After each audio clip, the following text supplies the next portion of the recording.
ദിവ്യകാരുണ്യ ഈശോയിലെ സ്നേഹം നിറഞ്ഞവരെ, the way രക്ഷയുടെ വഴിയിലൂടെ യാത്ര ചെയ്യുകയാണ് നമ്മൾ.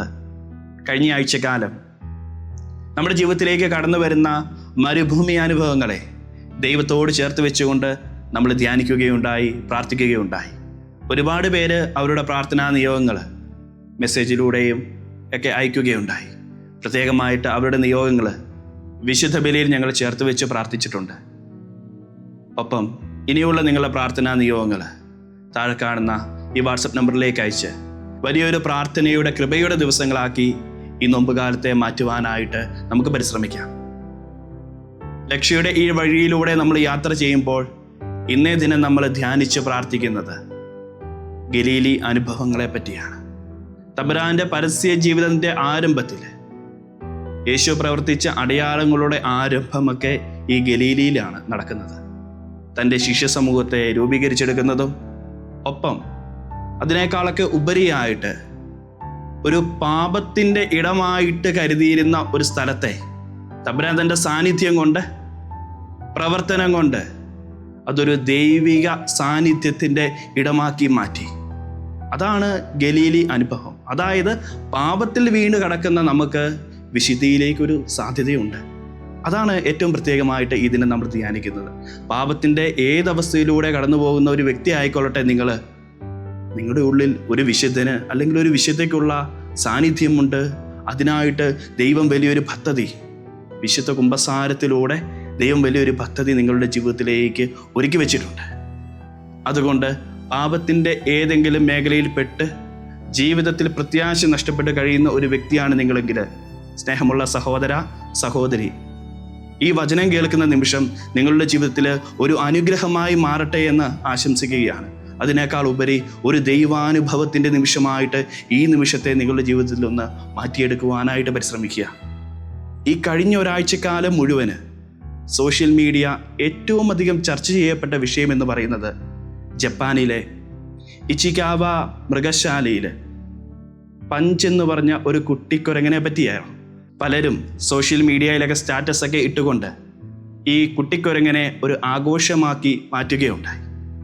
യെശയ്യാ പ്രവാചകന്റെ പുസ്തകത്തോട് ചേർത്ത് വെച്ചുകൊണ്ട് വായിക്കുവാനായിട്ട് നമുക്കും കഴിയും. ഈ കുട്ടിക്കുരങ്ങൻ്റെ ജീവിതത്തെ, പെറ്റമ്മ മറന്നാലും നിന്നെ ഞാൻ മറക്കുകയില്ല, നിന്നെ ഞാൻ എൻ്റെ ഉള്ളം കയ്യിൽ രേഖപ്പെടുത്തിയിരിക്കുന്നു. അത് ദൈവം നമുക്ക് നൽകുന്ന വലിയൊരു കരുതലാണ്. ഈ കുട്ടിക്കുരങ്ങൻ്റെ ചെറിയ പ്രായത്തിൽ തന്നെ അമ്മ ഉപേക്ഷിച്ച് പോകുമ്പോൾ അഭയമായിട്ട് അല്ലെങ്കിൽ ചേർത്ത് പിടിക്കുവാനായിട്ട് ഒരിടമായിട്ട് ലഭിക്കുന്നത് ഒരു പാവക്കുഞ്ഞിനെയാണ്. അതിനെ ചേർത്ത് പിടിച്ചുകൊണ്ട് ഈ കുഞ്ഞ് മുൻപോട്ട് പോകുമ്പോൾ അവൻ്റെ ജീവിതത്തിൽ ഇതൊരു സ്വാന്തനമായിട്ട് മാറുകയാണ്, ഒരു അമ്മയുടെ സ്നേഹമായിട്ട് മാറുകയാണ്. ഈ പാവ അവനൊരു അമ്മയുടെ കരുതലായിട്ട് മാറുകയാണ്. സ്നേഹമുള്ളവരെ, തമ്പുരാൻ നമ്മളെയും ഇങ്ങനെ ചേർത്ത് പിടിക്കുന്നുണ്ട്. ബന്ധുക്കൾ അകന്നു പോകുന്ന നിമിഷങ്ങൾ കാണും. നമ്മൾ ഏറ്റവും അധികം സ്നേഹിച്ച സുഹൃത്തുക്കൾ നമ്മുടെ ജീവിതത്തിൽ നിന്ന് അകന്നു പോകുന്ന നിമിഷങ്ങൾ കാണും. നമ്മൾ ഒരിക്കലും പ്രതീക്ഷിക്കാത്ത വ്യക്തികൾ, വേദനകൾ നമ്മുടെ ജീവിതത്തിലേക്ക് തള്ളിവെച്ച് വരുന്ന നിമിഷങ്ങൾ കാണാം. ഈ നിമിഷങ്ങളിലൊക്കെ ദൈവം നമ്മോട് പറയുന്ന ഒരു വചനമുണ്ട്, പെറ്റമ്മ മറന്നാലും നിന്നെ ഞാൻ മറക്കുകയില്ല, നിന്നെ ഞാൻ എൻ്റെ ഉള്ളം കയ്യിൽ രേഖപ്പെടുത്തിയിരിക്കുന്നുവെന്ന തമ്പുരാൻ്റെ വചനത്തിൻ്റെ വലിയൊരു ബോധ്യം. അന്ധകാരത്തിൽ കഴിഞ്ഞ ജനം വലിയൊരു പ്രകാശം കണ്ടു. അതാണ് ഗലീലി അനുഭവം എന്ന് പറയുന്നത്. അതായത് രക്ഷ എന്ന് പറയുന്നത് ഒരു യഹൂദന് മാത്രമാണെന്ന ഒരു ചിന്താഗതിയിൽ അവർ ജീവിച്ച കാലഘട്ടത്തിൽ, അല്ലെങ്കിൽ രക്ഷകൻ ഈ ഭൂമിയിലേക്ക് കടന്നു വരുന്നുണ്ടെങ്കിൽ ഒരിക്കലും വിജാതിയരുടെ ഇടയിലേക്കല്ല, അത് യഹൂദർക്ക് വേണ്ടി മാത്രമാണെന്ന ഒരു പറ്റം ചിന്താഗതികൾക്കിടയിൽ നിന്നുകൊണ്ട്, അല്ലെങ്കിൽ രക്ഷ ഒരിക്കലും വിജാതിയരുടെ ഇടയിലേക്ക് കടന്നു വരികയില്ല എന്ന ഒരു യഹൂദൻ്റെ ബോധ്യത്തെ തട്ടിമറിച്ചിട്ടുകൊണ്ടാണ് യേശുവിൻ്റെ ഗലീലയിലുള്ള അത്ഭുത പ്രവർത്തനങ്ങളൊക്കെ നടക്കുന്നത്. മറ്റൊരു വിധത്തിൽ പറഞ്ഞിട്ടുണ്ടെങ്കിൽ, തമ്പുരാനോട് ചേർന്ന് നിൽക്കുന്ന ആരും, അല്ലെങ്കിൽ പാപത്തിൽ നിന്ന് മോചനം ലഭിക്കുവാനായിട്ട് ആഗ്രഹിച്ചുകൊണ്ട് ദൈവത്തിലേക്ക് ചേർന്നിരിക്കുവാനായിട്ട് ആരൊക്കെ ആഗ്രഹിക്കുന്നുവോ അവരുടെ എല്ലാം ജീവിതത്തിൽ പ്രത്യാശയുണ്ട്. അതിന് ജാതിയുടെയോ മതത്തിൻ്റെയോ അതിർവരമ്പുകളില്ല. ആരൊക്കെ രക്ഷിക്കപ്പെടുവാനായിട്ട് ആഗ്രഹിച്ചുകൊണ്ട് ക്രിസ്തുവിലേക്ക് ചേർന്ന് നിൽക്കുവാനായിട്ട് ആഗ്രഹിക്കുന്നുവോ അവർക്കൊക്കെ ദൈവം രക്ഷ വാഗ്ദാനം ചെയ്തിട്ടുണ്ട്. ചെയ്യേണ്ടതൊന്നു മാത്രം, ക്രിസ്തുവിനെ രക്ഷകനും നാഥനുമായിട്ട് ഏറ്റുപറയുക. എൻ്റെ കുടുംബത്തിൻ്റെ രക്ഷകനായിട്ട്, എൻ്റെ വ്യക്തി ജീവിതത്തിൻ്റെ രക്ഷകനായിട്ട് ക്രിസ്തുവിനെ ആരൊക്കെ ഏറ്റുപറയുന്നുണ്ടോ അവരുടെ എല്ലാ ജീവിതത്തിൽ പ്രത്യാശയുണ്ട്. വിശുദ്ധ ഗ്രന്ഥം മുഴുവൻ അതിന് ചേർന്ന ഉദാഹരണങ്ങളാണ് നമുക്ക് നൽകുന്നത്. എന്നൊക്കെ മനുഷ്യൻ ദൈവത്തോട് ചേർന്ന് നിന്നിട്ടുണ്ടോ അവിടെയെല്ലാം അവനൊരു അനുഗ്രഹമായിട്ട് മാറുന്നതാണ് വിശുദ്ധ ഗ്രന്ഥത്തിൻ്റെ തുടക്കം മുതൽ ഒടുക്കം വരെ നമ്മൾ കണ്ടുമുട്ടുന്നത്. എന്നൊക്കെ മനുഷ്യൻ ദൈവത്തോട് ചേർന്ന് നിൽക്കുന്നുണ്ടോ അന്നെല്ലാം മനുഷ്യൻ ഒരു അനുഗ്രഹമായിട്ട് മാറുന്നു. വിശുദ്ധ ഗ്രന്ഥത്തിൽ അബ്രാഹത്തിന് ദൈവം നൽകുന്ന ഒരു വാഗ്ദാനമുണ്ട്.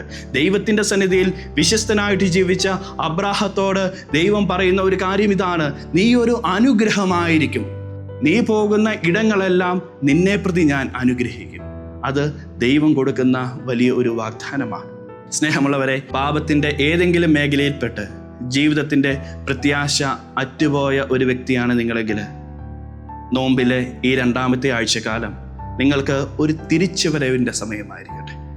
ഏറ്റുപറഞ്ഞ് അനുതാപത്തോടെയുള്ള ഒരു കുമ്പസാരത്തിൻ്റെ അവസരമായിരിക്കട്ടെ.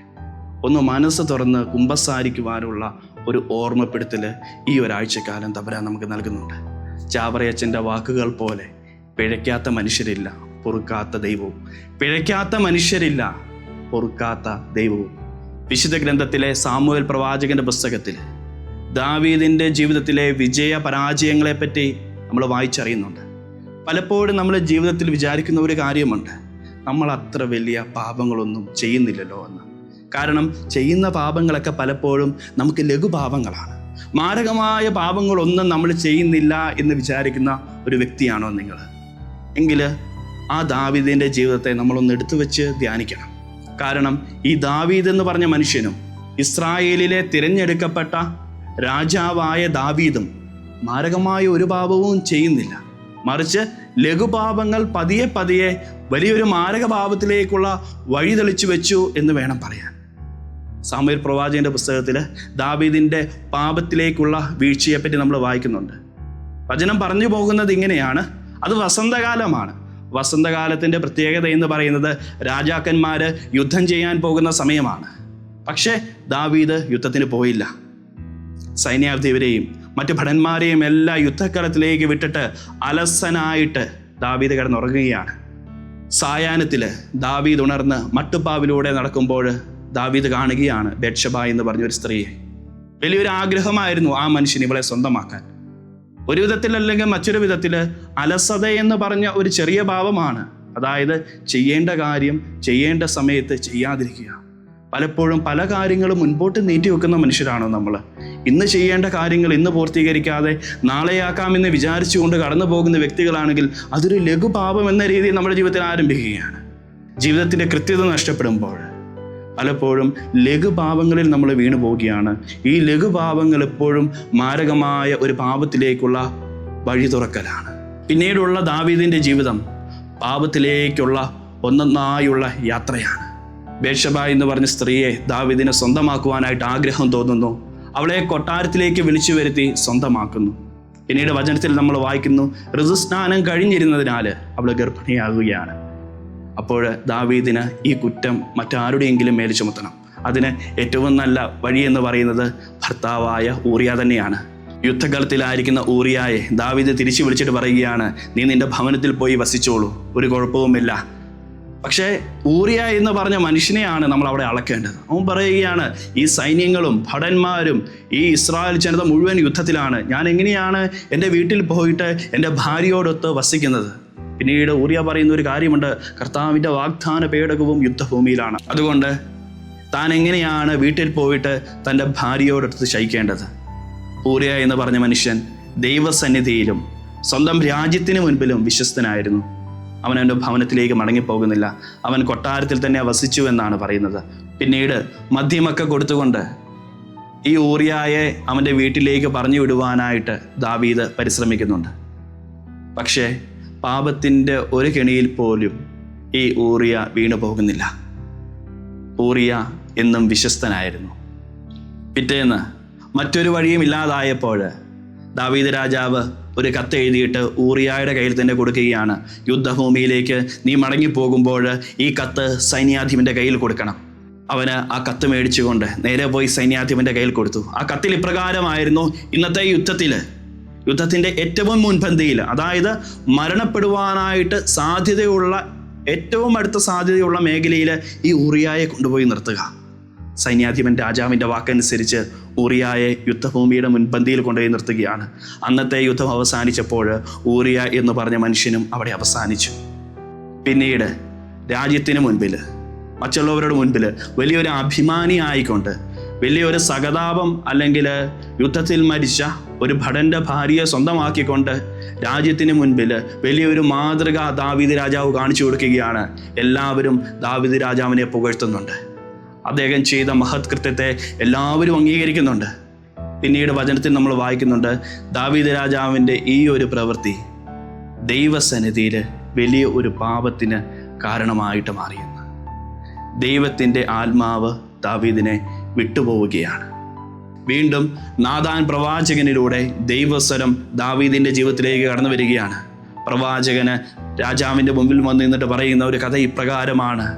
2 മനുഷ്യരുണ്ടായിരുന്നു. ഒരുവൻ ധനികനായിരുന്നു, മറ്റൊരുവൻ ദരിദ്രനായിരുന്നു. ഈ ധനികന് ഒരുപാട് ആടുകൾ ഉണ്ടായിരുന്നു. എന്നാൽ ഈ ദരിദ്രനാകട്ടെ ആകെ ഒരു പെണ്ണാട് മാത്രമേ ഉണ്ടായിരുന്നുള്ളൂ.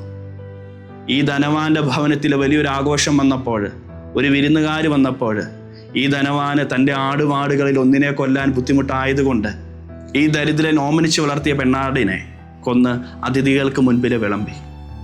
അപ്പോൾ ദാവീദ് രാജാവ് ചോദിക്കുന്നൊരു കാര്യമുണ്ട്, ആരാണ് ഇത്രയും നീചമായ പ്രവൃത്തി ഇസ്രായേൽ ജനത്തിന് മുൻപിൽ ചെയ്തത്? അവൻ വധിക്കപ്പെടണമെന്ന് പറയുമ്പോൾ നാഥാൻ പ്രവാചകൻ പറയുന്ന ഒരു കാര്യം ഇങ്ങനെയാണ്, ആ മനുഷ്യൻ നീ തന്നെയാണ്, മറ്റാരുമല്ല, ആ പ്രവൃത്തി ചെയ്തത് നീ തന്നെയാണ്. അപ്പോഴാണ് തൻ്റെ പാപത്തിൻ്റെ തീവ്രത എത്രമാത്രമാണെന്ന് ദാവീദ് രാജാവ് തിരിച്ചറിയുന്നത്. പിന്നീട് ദാവീദിൻ്റെ വിലാപത്തിൻ്റെ കാലഘട്ടമാണ്.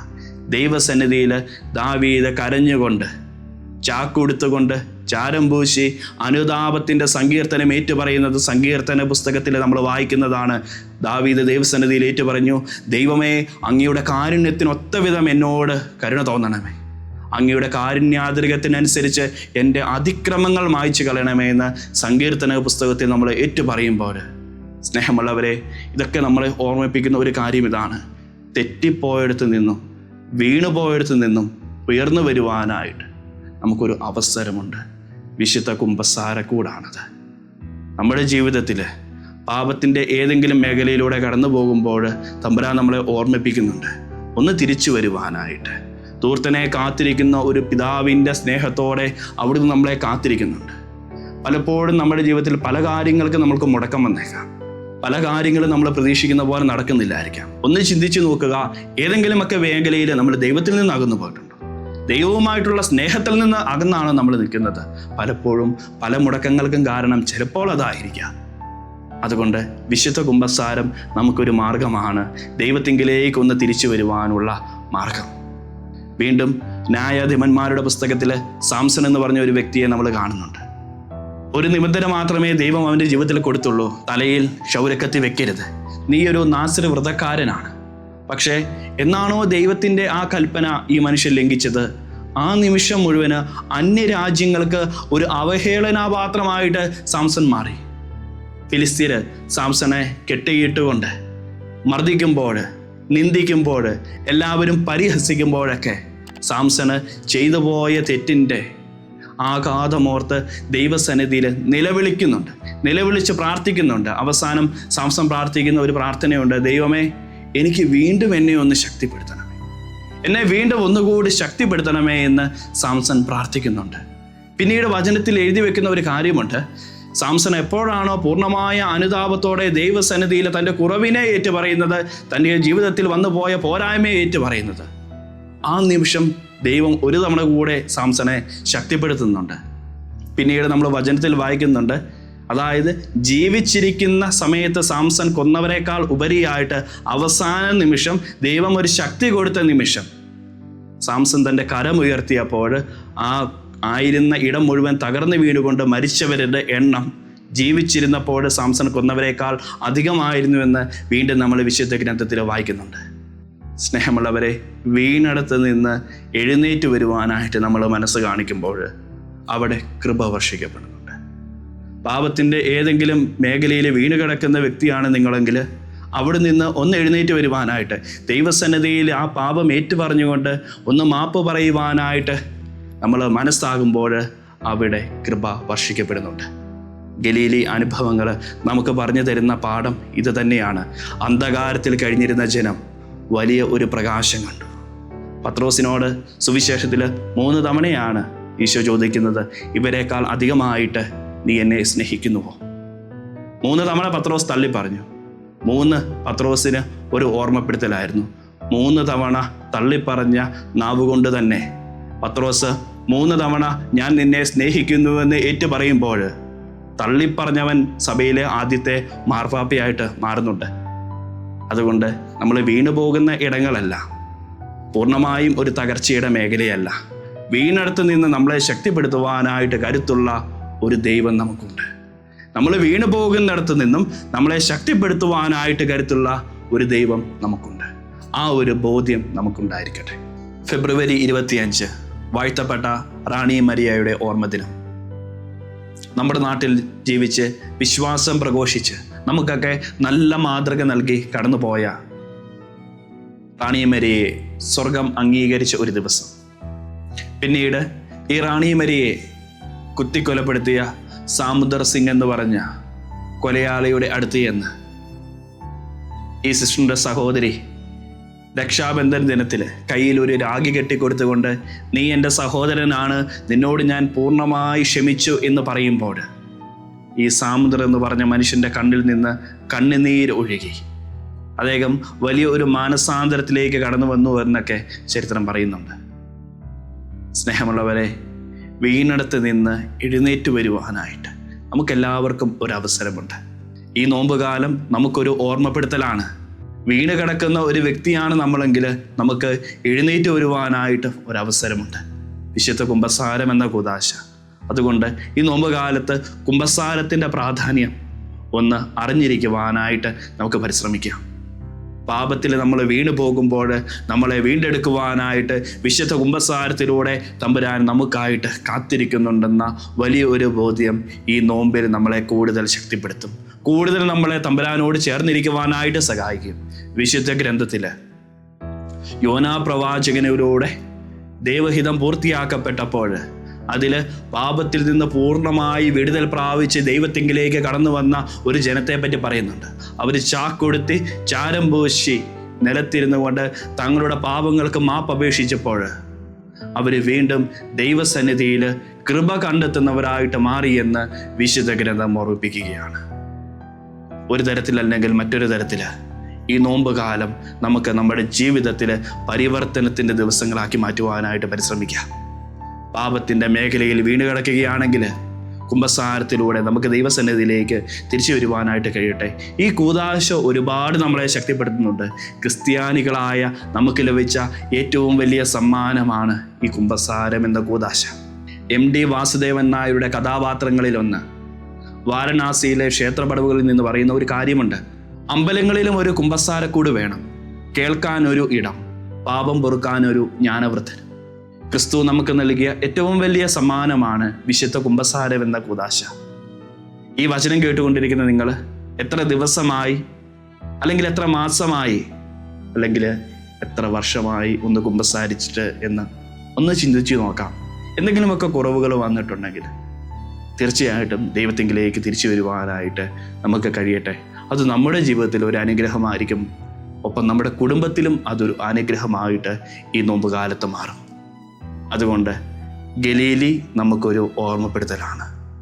അന്ധകാരത്തിൽ കഴിയുന്ന ജനത്തിന് വലിയൊരു പ്രകാശമായിട്ട് രക്ഷകൻ വന്നതുപോലെ ഈ നോമ്പുകാലത്ത് പാപത്തിൽ കഴിയുന്ന നമുക്ക് വലിയൊരു പ്രതീക്ഷയായിട്ടാണ് ഓരോ കുമ്പസാരവും നമ്മുടെ ജീവിതത്തിലേക്ക് കടന്നു വരുന്നതെന്ന ഒരു ഓർമ്മപ്പെടുത്തൽ. ജീവിതത്തിൽ പാപം കെട്ടി നിൽക്കുന്ന ഗലീലി അനുഭവങ്ങളിൽ നിന്ന് ദൈവത്തിൻ്റെ വലിയൊരു സൗഖ്യം, അത്ഭുതം അനുഭവിച്ചറിയുന്ന നിമിഷങ്ങളിലേക്ക് കടന്നു വരുവാനായിട്ട് നമുക്ക് പരിശ്രമിക്കാം. അതിന് നല്ലൊരു കുമ്പസാരം തീർച്ചയായിട്ടും നമ്മളുടെ ജീവിതത്തിൽ സഹായിക്കും. ആ ഒരു നിശ്ചയദാർഢ്യത്തോടെ, ആ ഒരു ബോധ്യത്തോടെ നോമ്പിൻ്റെ ഈ 2ാമത്തെ ആഴ്ചയിൽ നമുക്ക് കടന്നു പോകാം. ദൈവം നമ്മളെ സമൃദ്ധമായി അനുഗ്രഹിക്കട്ടെ. പരിശുദ്ധ പരമ ദിവ്യകാരുണ്യത്തിന് എന്നേരവും ആരാധനയും സ്തുതിയും പുകഴ്ചയും ഉണ്ടായിരിക്കട്ടെ. ആമേൻ.